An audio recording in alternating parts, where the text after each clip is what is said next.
Here it is, everybody. The one we've all been waiting for. It's the first full-length trailer for the Artemis Fowl movie, originally supposed to be released in August of 2019, but now set to release on May 29th, 2020, which is only in a few months.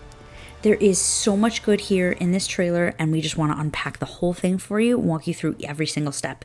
Okay, so you ready? Let's go.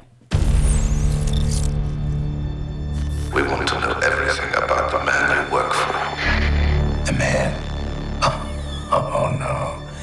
This isn't about the father.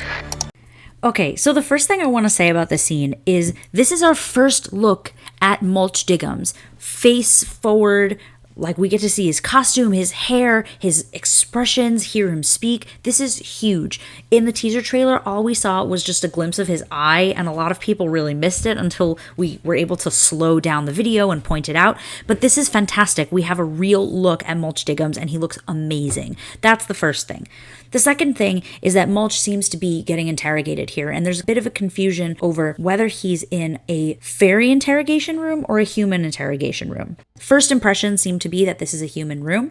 Looks a lot like a stylized version of what we all think MI6 headquarters would look like. You have a lot of film noir, kind of old-timey, classic technology going on here. But at the same time, we do also see gnomish interference on the video screen. So we have reason to suspect that this might actually be taking place in Haven.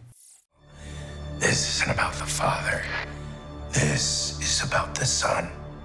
This is our first look at Colin Farrell as Artemis Fowl Sr. It's hard to get much more out of this shot than the fact that he's been cast, but he is a great actor with a proven track record, so I'm sure he'll nail the role. Artemis Fowl. The Disney logo looks so cool here. You've grown strong, son. So this is where things begin to deviate. I don't want to dwell so much on Artemis's surfing activities, but I do think this is the one change that just screams Disney to me. If you want to make Artemis more physically capable, that's fine, but I think it makes more sense for him to participate in sports that are actually in character. We see that actually with him a second later practicing kendo, which is far more Artemis. Either way, I'm really interested to see what they're going to do with this. And smarter than I ever imagined.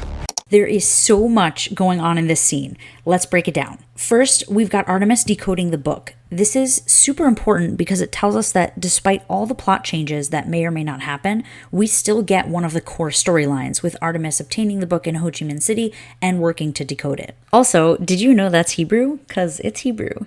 The next thing we have is Artemis looking through some kind of fairy almanac, which is really cool because A, we might get some more information about different species of fairy, but B, it also means that there's some prior knowledge that he has going into this. We might be able to see a little bit more about how Artemis gets the idea to actually kidnap a fairy. Come take me with you. Now here we have what I think are more flashbacks before Artemis Sr. goes off on his last trip. I have to do. Authorities launched a worldwide manhunt for the famous collector. He is suspected to have been behind some of the biggest robberies ever. Who wrote this? Dad. Hello? Your family has taken something of great value from us.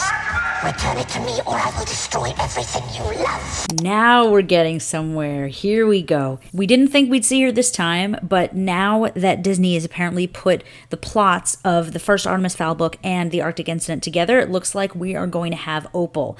This is definitely her. It has to be. And I am so excited to see what they're going to do with her. The one question I have with this is, what did Artemis Fowl or Artemis Fowl Sr. take from Opal? I think that there's a lot going on here, maybe something new that we haven't seen before. I'm very interested to see how this is going to play out. You weren't supposed to see this yet. The lair is so cool looking, very Kingsman. Your father is in a complicated profession. So here we have another big deviation from the plot. Instead of Artemis discovering the people, now we have Artemis Sr. being the one to discover the people, or at least have dealings with them. This can affect the plot a lot, but I'm really not sure where they're going to take it, so I hope that they do something good with this. I also like to think that these aren't just bottles of water, but that they're actually bottles of holy water, which we know from the books fairies actually have an aversion to. For years, he has protected powerful secrets that have kept mankind safe. This is really interesting. We don't know what this golden acorn is. It looks like it's going to be important. From the dangers of another world. The troll! It's time to face your destiny. And the suit! Yes! They call greatness. Ho Chi Minh City in the summer. Mulch Breaking into the foul safe. And I'm Holly Short, your ally on the other side. Holly with some questionable lines. Haven looks so cool.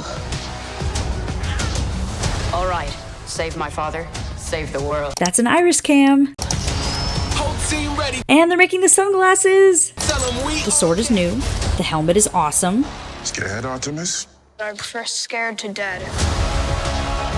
Root finally makes an appearance. I'm just going to back this up really quickly. I want you to notice that Artemis and Butler are fighting side by side. That's another big difference that we have here in the movie that is not in the book. You think you can beat us? Looks like Mulch facing off against Boakel goblins in Howler's Peak.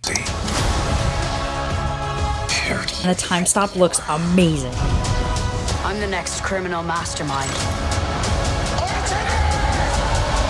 Now look around. This is what they call greatness. I didn't read much on trolls. Anything I should look out for? The teeth.